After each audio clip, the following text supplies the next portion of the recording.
اب آپ نے سننا ہے بیٹا۔ بسم اللہ الرحمن الرحیم۔ حضرت محمد صلی اللہ علیہ وسلم کی ایک حدیث بھی ہے جس کا مفہوم ہے کہ جو شخص کسی روزے دار کا روزہ افطار کروائے اس کے لیے گناہوں کی معافی ہونے کا اور آگ سے خلاصی کا سبب ہوگا، یعنی آگ سے بچنے کا اور گناہ معاف ہونے کا سبب بن جائے گا۔ کسی کا روزہ افطار کروائیں گے تو آپ کے گناہ معاف ہو جائیں گے اور آپ کو اللہ تعالی جہنم کی آگ سے بچا لیں گے۔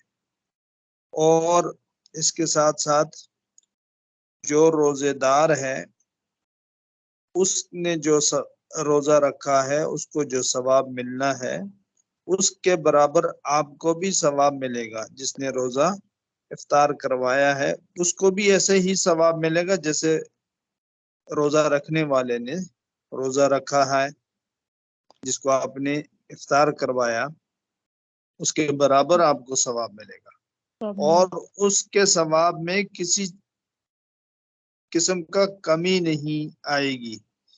اس کے ثواب میں جو روزے دار ہے جس کا روزہ افطار کروایا ہے اس کے ثواب میں کمی نہیں ہوگی، اس کو بھی پورا پورا ثواب اللہ دیں گے، اور روزہ افطار کروانے والے کو بھی پورا پورا ثواب اللہ دیں گے۔ صحابہ رضی اللہ عنہ نے آپ صلی اللہ علیہ وسلم سے پوچھا، یا رسول اللہ، ہم میں سے ہر شخص اتنی وسعت تو نہیں رکھتا کہ روزہ دار کو روزہ افطار کروائے، یعنی اس کو کھانا بھی کھلائے اور پیٹ بھر کر کھانا کھلوائے۔ تو آپ صلی اللہ علیہ وسلم نے جواب دیا کہ یہ ثواب اللہ جل شانہ ایک کھجور پر بھی دیتے ہیں۔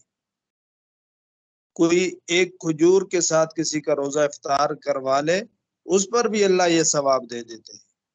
ایک گھونٹ پانی کا کوئی دے دے تو اس پر بھی یہ ثواب مل جاتا ہے۔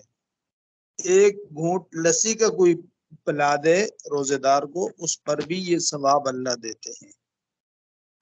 پھر آپ صلی اللہ علیہ وسلم نے فرمایا کہ یہ رمضان کا مہینہ ایسا مہینہ ہے، اس کا پہلے 10 دن اللہ کی رحمت کے 10 دن ہیں، دوسرے 10 دن جو ہیں وہ مغفرت کے ہیں، یعنی اللہ تعالی معافی فرما دیتے ہیں لوگوں کی جنہوں نے روزے رکھے، اور تیسرے 10 دن جو ہیں وہ جہنم